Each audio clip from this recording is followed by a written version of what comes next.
Hi, my name is Khue Tran, and today I'm going to be talking about why lifetime tenure no longer works in the Supreme Court. To start off, I'm going to introduce the Supreme Court. The Supreme Court is part of the judicial branch and is one of the most powerful institutions in the United States government. And currently, all justices serve for life. So we're going to first look at how all justices serve for life. It comes from a clause within Article 3 of the United States Constitution, stating that all justices will serve as long as they have good behavior, and that just means they can serve as however long they want, without getting impeached and removed. And this is further backed by Alexander Hamilton in Federalist Number 78, which he wrote in 1778.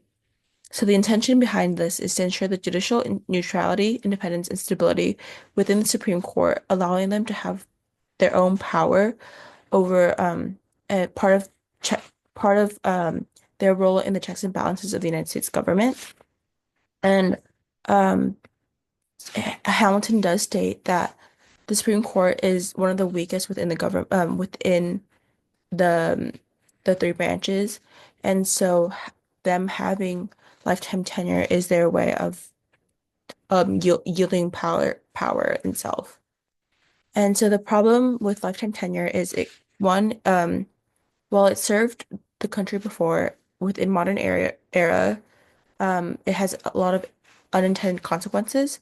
The first is increased lifespans. Justices now serve from 24 to 34.5 years. This number comes from justices having been appointed since 1975, which is the last 50 years. And of those, there have been 16, with nine active and six either retired. Um, yeah, six retired. Of the or like of those six, two have passed away. Next is strategic retirements. Justices now retire under presence of the same political party.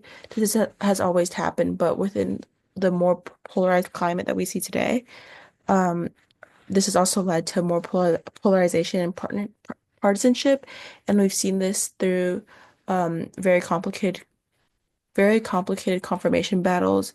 For example, when Ruth Bader Ginsburg passed away, it just Congress had a hard time confirming as well as appointing a new justice, waiting for the next presidential term to do so, which led to Donald Trump eventually naming three justices to the court. And then lastly is there has been loss of public trust within the Supreme Court, and that it currently has one of the lowest approval ratings within any institution within the country. But judicial longer judicial tenure does not equal higher judicial independence. This studies have shown these are two graphs between the high court term lengths, and then the court in judicial independence versus the term length. And we can see that the United States has the longest term length for our high court or judicial court, while not necessarily having the highest judicial independence. The US has the longest average tenure, but doesn't mean it has the highest judicial independence. Five countries perform better than the United States, with eight countries tying the United States, with their average term lengths ranging from 6 to 15 years. And the United States is roughly around 28 years, from which is like which is almost double the longest length, or four and a half times the shortest length.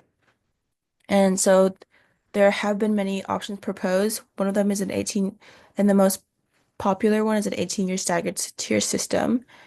Um, it was an 18-year staggered tier system proposed by Representatives Ro Khanna and Don Beyer in Congress in 2020. It's called the Supreme Court Limits and Regular Appointments Act. They propose 18-year term limits with justices being appointed every 2 years. So the number 18 comes from there being nine justices. So nine times two is 18. Um, and any retired justices who want to continue serving will retain a senior status, and they will have other other jobs and other responsibilities, including assisting lower courts. This ensure regular turnovers without extreme shifts in ideology. Key benefits is first, it restores balance and legitimacy. There will be no singular justice that holds power for decades. Second, it reduces the political manipulation, such as no strategic retirements or complicated confirmation battles. And thirdly, it ensures fair representation. Every president appoints two justices per term for their 4-year term. And this just allows the Supreme Court to represent the country's political, uh, the country fairly. In conclusion, reform is necessary as term limits preserve the court's independence, especially in modern times where the what ter unlimited term limits set out to do no longer fulfills that role. Thank you.